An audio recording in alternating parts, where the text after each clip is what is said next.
Alright guys, I'm about to eliminate one of the more annoying things about the Polaris 570. Apparently there's other bikes that do the same thing, but I don't have experience with other bikes. But one thing that I don't like about this, riding at night, and you guys are probably all very aware of this, if you are on low beam, you're good, but as soon as you put it on high beam, you lose all visibility in front of you, and then the high beam tracks to the handlebar. So I don't know, I just never liked that. I want to see in front of me and where I'm going. So I picked up this mod from Mountain Mods Plus on eBay.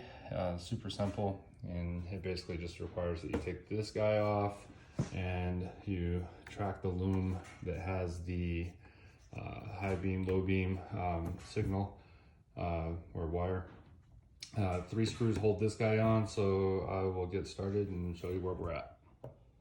Okay, so on the 2019, it actually requires 4 screws to remove the cowl. So 1, 2, and then you got this guy, 1, 2. The loom is pretty easy to identify because you can see the wire sticking out of it here. So you can see the yellow and green here. So pretty easy to expose. Just going to slip that back a little bit to expose a little more wire, and then splice into it and then tape it up, and then it should be good to go. All right guys, so super simple mod. Here are my low beams, and here are the low and the high beams.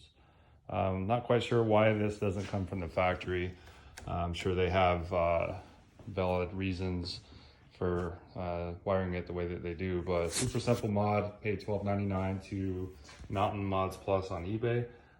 Tools required were the ratchet and T25 Torx for removing the headlight cowl. I got a flat blade here because I made a slight adjustment to my high beam, and also these little splicers. You can stick a screwdriver in there and kind of open them up a little bit so you can get your wire in without struggling with it too much, especially in a tight spot.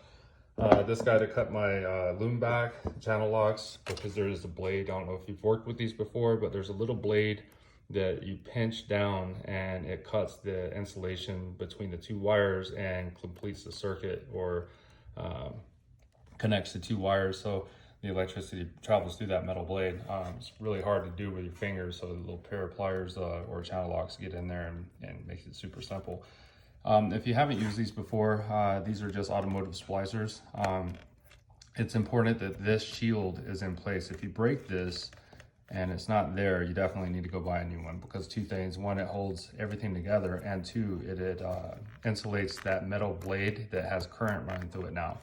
So if this is missing, that metal blade is exposed and it could touch anything metal and you're going to short it out and have bigger problems to deal with.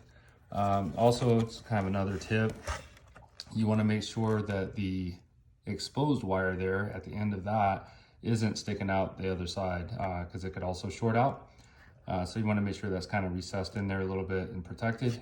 And then of course you can throw some electrical tape around there as well. But yeah, super simple mod, very quick and easy. I think just about anybody could do it. And I hope this helps. Thanks guys.